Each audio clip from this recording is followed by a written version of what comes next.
I recently went on holiday to Italy and visited some incredible places.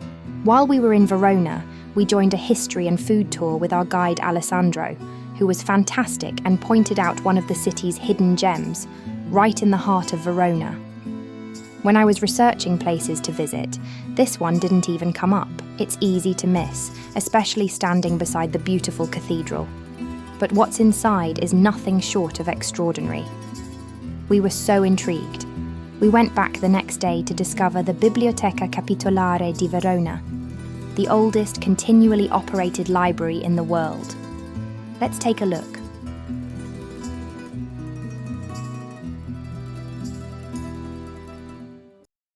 The Biblioteca Capitolare was founded between the 4th and 5th centuries. It was originally formed as a scriptorium, a writing workshop where specialized craftsmen called amanuenses copied textbooks for the schola, a school dedicated to the formation of clergy. The scriptorium can be traced back to at least 517 AD, as they still have a manuscript signed and dated by the amanuensis Ursicinus. As the number of manuscripts grew, there was a growing need for storage and archiving, and so the library developed alongside the scriptorium.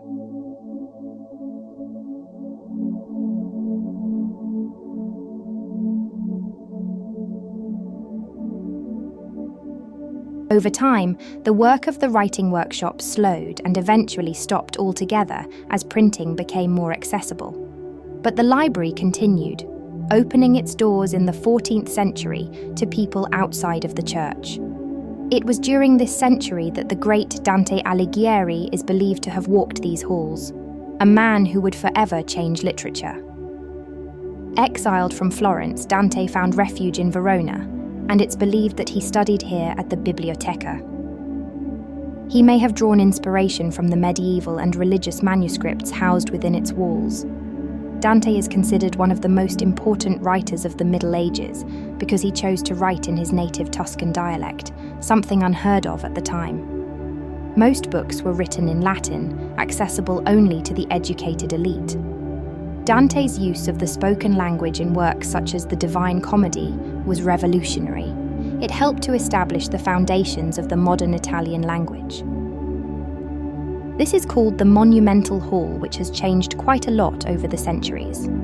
It originally had frescoes covering the ceiling and walls, which we'll see in some of the next rooms, but this room was changed in 1725 and was designed with a beautiful central staircase going down to the rooms below. However, one of the darkest moments in the library's history came during the Second World War.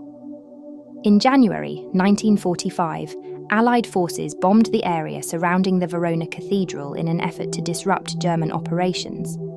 The library, standing right beside the cathedral, suffered significant damage. This room was completely destroyed, but thanks to Monsignor Giuseppe Turini, the librarian at the time, crates like these were used to transport precious manuscripts, documents, books, and art into the safe rooms inside the cathedral before the bombing occurred. Some of the books that were not moved are displayed on the shelves today and show the damage and lacerations caused by the blast. The library has also survived a fire, floods, Napoleonic and other invasions, but thankfully 11,000 documents on parchment dating from 710 AD onwards and 90,000 ancient and modern books still survive. The monumental room was rebuilt immediately after the war, minus the middle staircase, but it has recently been restored and was reopened to the public in 2023. The frescoes you can see in this part of the library date back to the 12th century. The arch visible here was probably filled in during the 16th century, when alterations were being made. On the other side of the opening, you'll notice a seated cat, possibly a lynx, painted into the design.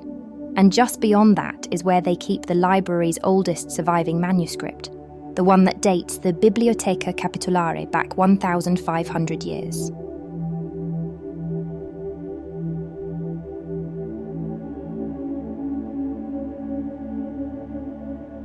What's also fascinating is how the books themselves were originally made.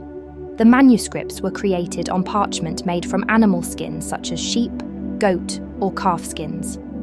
Every page had to be meticulously prepared by hand, cleaned, dried, smoothed, and finally cut and folded before any ink touched the surface.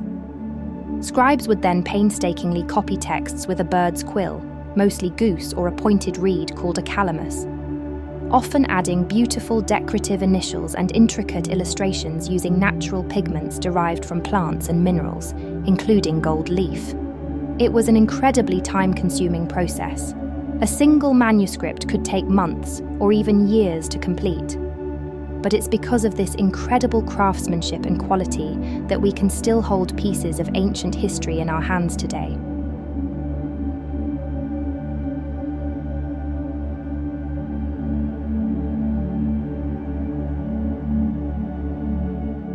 During the medieval times, it was common practice for parchment to be recycled as it was very expensive.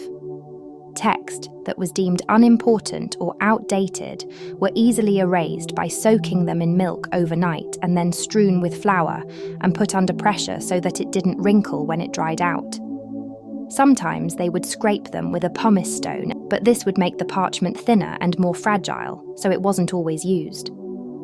From the 13th century onwards, paper began to be produced in Italian paper mills using linen and hemp rags.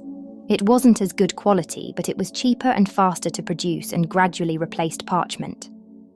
The rooms we see at the moment have been turned into specific exhibition rooms to display some of the most important treasures. These items and the many manuscripts and books that aren't on display are carefully stored to protect them from humidity, pests, and deterioration. Walking through the Biblioteca Capitolare is an incredibly peaceful experience. Tucked between the River Adige and Verona's great cathedral, the library and the chapter museum are housed within historic buildings that surround a quiet courtyard hidden away from the busy streets. It's beautiful, and it's impossible not to feel the history all around you. Every book, every manuscript, even the scars on the books tell a story. The fact that the library is still going and you can still study here is a testament to the people who fought to preserve it through wars and natural disasters. I truly hadn't expected to find anything like it when I set out on this trip. But sometimes it's the hidden places, the ones you stumble upon by chance, that leave the greatest impression. If you ever find yourself in Verona, I can't recommend a visit enough. Thank you so much for joining me on this journey today. If you enjoyed exploring this hidden gem with me, please consider liking, subscribing, and sharing the channel. It really helps Historical Chronicles grow and share more fascinating stories from the past. Thank you for watching. See you next time.